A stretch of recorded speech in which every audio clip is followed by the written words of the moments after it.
In the old folk legends of northeast China, fox spirits were never mere demons or tricksters. They were beings walking a path of cultivation far harsher than that of humans. A path measured not in belief or scripture, but in time, sacrifice, and pain. It was said that a fox spirit would grow one tail for every 100 years of cultivation. 8 tails marked the peak of power, but 9 tails represented true completion. The moment a fox could transcend its beastly origins and step into immortality. Yet the final step was also the cruelest. When a fox spirit reached its 900th year, it could not advance through cultivation alone. It was required to fulfill one wish for a human. In exchange, the fox had to cut off one of its own tails, severing 100 years of cultivation with its own hands. Only after this sacrifice could it attempt to grow the 9th tail. But there was a final condition, one that made true completion nearly impossible. The human whose wish was granted must choose not to wish for themselves. They must wish instead that the fox spirit regain its lost tail and reach full completion. In a world ruled by desire, greed, and fear of death, such a wish was almost unheard of. Faced with an immortal being, people asked for wealth, health, longevity, or power. No one was willing to give up their one chance at a miracle for the sake of a fox spirit's enlightenment. And so, countless fox spirits remained trapped at 8 tails, neither mortal nor immortal, wandering between worlds, unable to advance or retreat. The turning point of this story began on a winter night, long before the protagonist was ever born.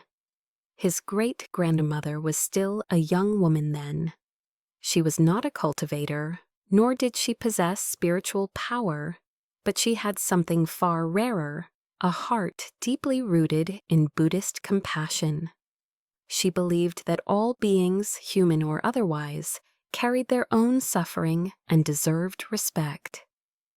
That night, as she stepped into her courtyard to close the gate, she noticed a white fox sitting atop the entrance roof. Moonlight washed over its fur as it quietly breathed, unmoving, watching the world in silence. She felt curiosity, but no fear, and more importantly, she did not disturb it. When the fox descended and revealed itself as a fox spirit that had reached the brink of completion, it spoke to her calmly. It told her that fate had brought them together, and that it would grant her one wish. She could have asked for anything: a longer life, prosperity for her family, protection from hardship. But instead, her thoughts drifted to a line she once read in Buddhist scripture: "True return comes only after full completion." She looked at the fox spirit and realized something was missing. With quiet certainty, she made her wish. She wished that the fox spirit would grow its 9th tail, that it would reach true completion and fulfillment. The moment the words left her lips, the sky changed. Multicolored clouds filled the heavens, and the 8-tailed fox transformed into a majestic 9-tailed fox, radiant and white as snow. Soon after, it took human form, a dignified man whose presence carried overwhelming authority. He was Lord Hu, the 3rd ancestor of the Hu clan. This was not a small act of kindness, it was a supreme act of selflessness, and such an act never goes unanswered. Fox spirits never forget a debt. Standing in her courtyard, Lord Hu bowed and spoke a vow that would echo through generations. He declared that the kindness shown to him would not end with her. If any of her descendants were ever destined to inherit the power of the Hu clan, if any of them were capable of receiving fox spirit cultivation, Then Lord Hu and his lineage would aid that person in achieving the great path. This promise was not merely a blessing, it was a binding karmic thread. From that night onward, the fate of an entire bloodline was altered. Glory awaited some, suffering awaited others, and the one who would bear the heaviest weight of that promise had not yet been born. Years later, the protagonist was born at an extraordinary moment, during an hour, day, month, and year governed entirely by yin energy. Such a birth chart was exceedingly rare, marking a body perfectly suited for spirit possession. It was the ideal vessel for a divine descent, and yet it was also fragile. His physical body was weak, like thin porcelain unable to contain overwhelming power. If a fox spirit had entered him directly, the result would have been death, and so the spirits chose another path. At 8 years old, strange things began to happen. His body would move without his conscious command. His mouth spoke words he did not understand. At night, he avoided empty spaces on the road, places where nothing seemed to exist, yet he instinctively feared stepping into. When someone in the village was about to die, he would stand before their door and mutter incomprehensible phrases, names no child should know. The cruelest part was this: he was fully aware of everything happening inside his mind, but he could not explain it. The villagers whispered that he was insane. Children avoided him. Adults looked at him with suspicion. His parents sold what little they owned and took him from hospital to hospital, but doctors found nothing wrong. Because this was not an illness of the body, it was the tragedy of someone with spiritual roots whose time had not yet come. The turning point came when an old beggar arrived at their home, starving and weary. Against all odds, the boy handed him his own bowl of thin corn porridge, the only food he had. The beggar devoured it in moments. Then he revealed the truth. This was not a normal sickness, it was an external affliction.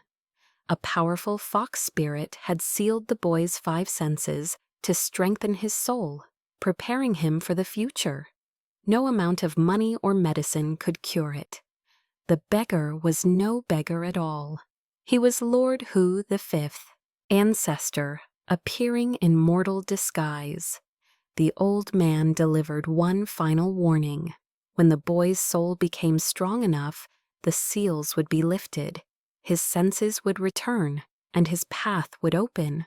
But once that happened, he could not remain in his hometown.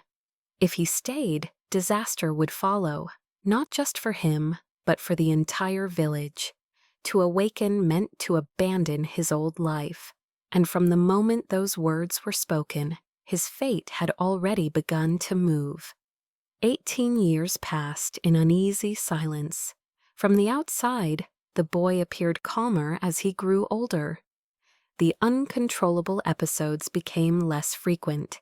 His strange behaviors faded just enough for others to believe he was getting better. But the truth was far darker and far more deliberate. Nothing had disappeared. It had only been sealed. The fox spirits were waiting. On the night of his 18th birthday, the air itself felt heavy. The sky was cloudless, yet the stars seemed unnaturally distant, as if something unseen was pressing down on the world.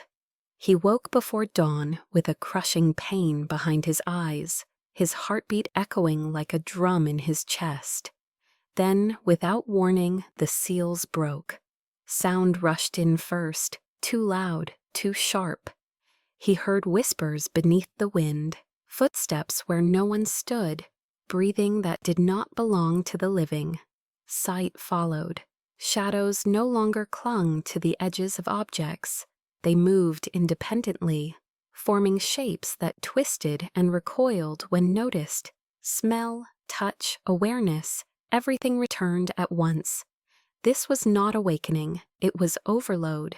His body convulsed as memories flooded his mind.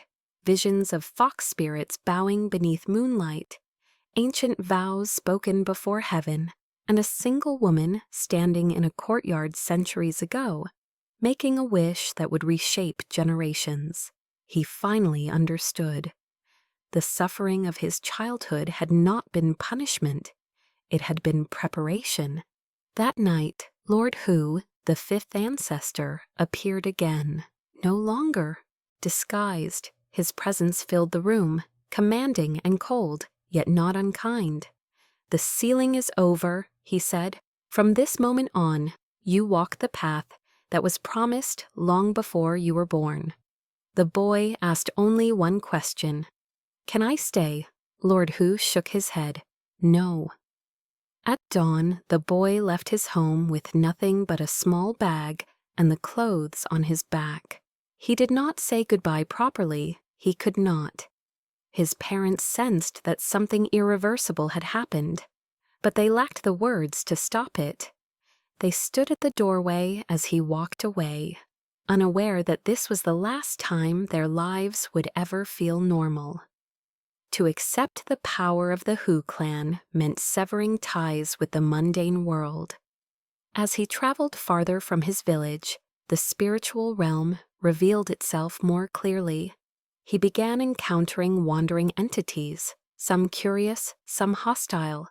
Spirits drawn to his awakening tested him constantly, probing his strength, his fear, his resolve. Not all fox spirits were benevolent. Some resented the ancient promise made by Lord Hu. Others believed humans were unworthy vessels for fox cultivation. More than once, he was attacked in dreams so vivid they left marks on his body when he woke. This was the truth of inheritance. Power did not come as a gift, it came as debt. Lord Hu's lineage guided him from a distance, never intervening unless death was certain. Every hardship was intentional, every near failure was a lesson. They were not shaping a disciple, they were forging a bridge between worlds. Slowly, the boy learned to stand between yin and yang, without being torn apart. He learned to command foxfire, to recognize spiritual contracts, to distinguish illusion from revelation. But for every ability gained, something human slipped further away. His emotions dulled. His dreams became unfamiliar. Even memories of his parents felt distant, like scenes from another lifetime. One night, standing alone beneath a blood-red moon, he realized the cruel symmetry of it all. His great-grandmother had made a wish that asked for nothing, and now, generations later, he was paying the price of that selflessness, not as punishment, but as balance. The story of the fox spirits is not a tale of monsters and miracles. It is a story about karma that does not fade, about kindness that echoes far beyond the moment it is given. The protagonist was never chosen at random. He was born because a woman once placed compassion above herself, because a fox spirit kept a promise, because the universe demands that every great kindness be matched with great consequence. In time, he would become something neither human nor fox, an intermediary, a judge, a keeper of contracts between realms.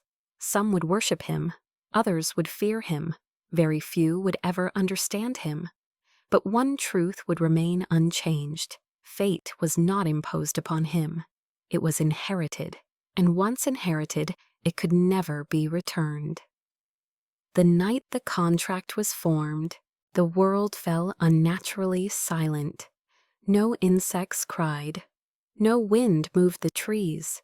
Even the moon seemed to hesitate behind thin clouds, as if unwilling to witness what was about to occur. The young man stood alone at the edge of an abandoned shrine, one that had long since lost its worshippers.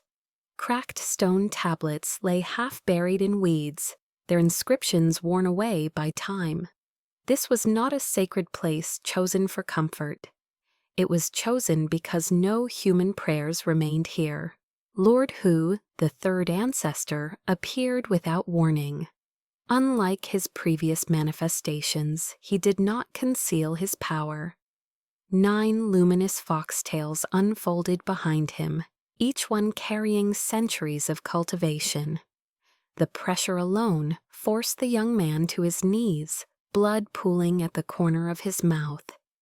"This is your last chance," Lord Hu said calmly. "Once this is done, there is no return to ordinary life." The young man did not ask what would happen if he refused. He already knew refusal would not erase the karmic bond. It would only turn it into calamity. The promise made to his great-grandmother would seek fulfillment elsewhere, tearing through generations until balance was restored. So he raised his trembling hand and cut his palm. Blood dripped onto the cracked stone altar. At once, the air ignited with foxfire, cold silver flames that burned without heat. Ancient symbols surfaced from the ground, forming a contract written not in ink, but in intent and consequence. Lord Hu extended one claw and pierced his own tail. Fox blood fell beside human blood. The contract sealed itself. In that moment, the young man felt something tear away, something invisible but deeply human. Fear disappeared. Doubt followed. In their place came clarity so sharp it hurt. He was no longer merely human. He was now bound as a human vessel of the Hu clan, a living contract between realms. Power did not arrive all at once. It seeped into him slowly, like poison and medicine combined. His senses sharpened beyond human limits. He could hear lies before they were spoken, feel hostility before it formed, and see spiritual threads binding people to their hidden sins. But every gain demanded payment. Sleep became fragmented. Dreams turned into trials where Fox ancestors tested his resolve. Some nights he woke screaming, not from fear, but from the weight of memories that were not his own. He saw battles fought centuries ago, oaths sworn in forgotten dialects, betrayals that still stained the spiritual realm. Worst of all, his humanity began to erode. He could no longer cry easily. When he encountered suffering, he understood it, but no longer reacted as a human should. Compassion remained, but it had transformed into something colder, more absolute. He was learning the fox way. Soon, spirits began to seek him out. Some came to bargain, some came to deceive, some came to destroy him before his power stabilized. He learned that the spiritual world had rules harsher than any human law. Contracts could not be broken. Promises carried lethal consequences. Mercy, when misplaced, became weakness. One night, he was forced to make his first judgment. A wandering spirit, once human, had been feeding on grief, attaching itself to a mourning family. It begged him for mercy, claiming it had never intended harm. Lord Hu's voice echoed in his mind. Intention does not outweigh consequence. With shaking resolve, the young man severed the spirit's tether. The spirit screamed as it dissolved into nothingness. That scream stayed with him longer than any nightmare. It was then he understood the final truth of his inheritance. He had not been chosen to save souls. He had been chosen to maintain balance. What began with a selfless wish now revealed its complete shape. His great-grandmother had asked for nothing. But the universe never allows a debt to remain unpaid. Her compassion lifted a fox spirit to immortality. And generations later, her descendant paid the price by surrendering his humanity. This was not cruelty, it was equilibrium. The Fox clan gained a bridge to the human world. The human world gained a warden it would never recognize.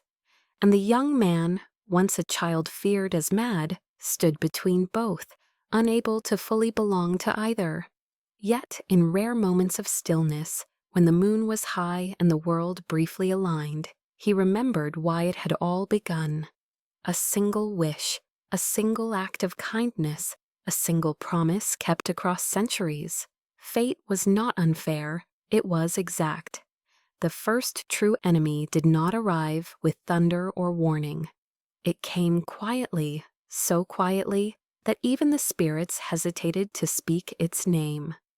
After the blood contract, rumors began to ripple through the unseen world. Whispers spread among wandering entities, mountain spirits, and forgotten gods that the Hu clan had finally chosen a human vessel.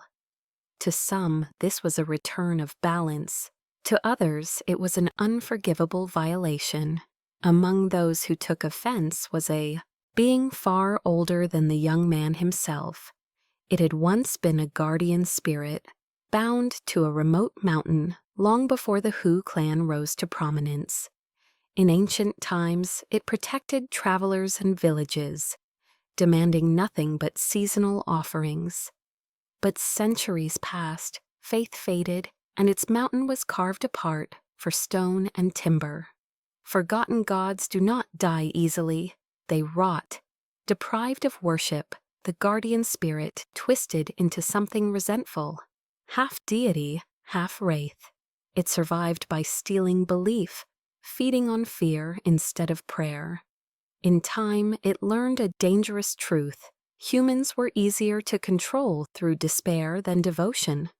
When it learned of the Hu clan's human intermediary, it felt both threat and opportunity. If it could destroy him, it would cripple the fox spirit's influence in the human realm. If it could corrupt him, it would gain a weapon powerful enough to reclaim its lost dominion. So it began its hunt. The encounter did not happen on sacred ground. It happened in a hospital. The young man sensed the distortion the moment he stepped inside. An unnatural heaviness clinging to the walls, the scent of incense where none had been burned. In the pediatric ward, children cried without visible cause. Machines malfunctioned. Shadows gathered beneath hospital beds. The guardian spirit had nested itself within a dying child, not as possession, but as a parasite. It fed slowly, drawing strength from the family's despair, weaving illusions of hope to prolong the suffering. Doctors were baffled. Treatments failed without explanation. Every prayer offered only deepened the spirit's grip. When the young man confronted it, the spirit revealed itself with chilling calm. "You judge me," it said, its voice echoing inside his skull. "But I protect myself just as you protect your clan." The child convulsed as the spirit spoke. For the first time since his awakening, the young man hesitated.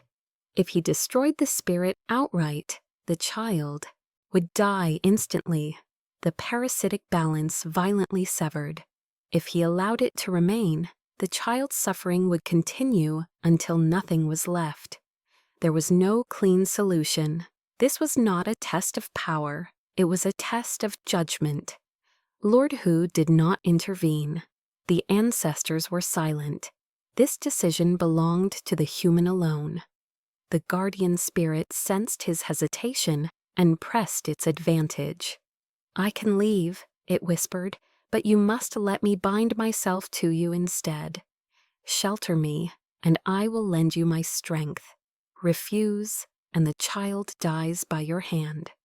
It was a forbidden offer. A pact formed through coercion rather than balance would poison both parties.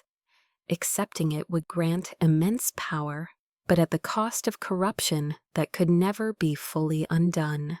For a fleeting moment, the young man considered it. He thought of his great-grandmother, of the kindness that had started everything. of the humanity he was already losing. Then he understood the final lesson. Mercy that sustains evil is not mercy. With controlled precision, he acted. He severed the spirit's anchor, not violently but surgically, cutting its access to the child while stabilizing the fading life force left behind. The guardian spirit screamed, not in pain but in disbelief. "You would choose consequence over compassion?" it roared. "No," the young man answered quietly. "I choose responsibility."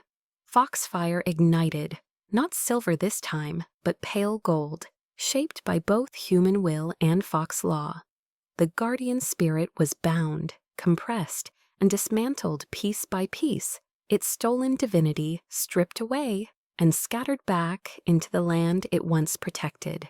The child lived, barely, but lived. News of the destruction spread quickly through the unseen world. For the first time, spirits no longer whispered his name with curiosity. They spoke it with caution. The fox ancestors finally appeared that night, not to praise him, but to confirm what had been decided. "You have crossed the threshold," Lord Hu said. "From this moment on, you are no longer merely our vessel." "What am I?" the young man asked. "A judge," came the answer, "and every judgment creates enemies." The weight of those words settled heavily. The guardian spirit had been the first, but not the last. Others would come, some seeking revenge, some seeking to test him, some hoping to force him into mistakes that would tip the balance of realms. And the cruelest truth of all became clear. He would not always be able to save both sides. That night, standing alone beneath the hospital's dim lights, the young man felt something unfamiliar return. Not fear, resolve. He finally understood why the Hu clan had needed a human intermediary, not for power, but for choice. Fox spirits followed law. Gods followed belief. Humans alone understood contradiction. His destiny was not to be worshipped, not to be loved, not even to be understood. It was to decide who must fall when balance demanded a sacrifice. And as he walked back into the night, spirits retreated from his path, not because he was strongest, but because he had proven he could choose correctly, even when the cost was unbearable. This story isn't over. It only closed one door. Subscribe to the channel so you don't miss what waits beyond the next one.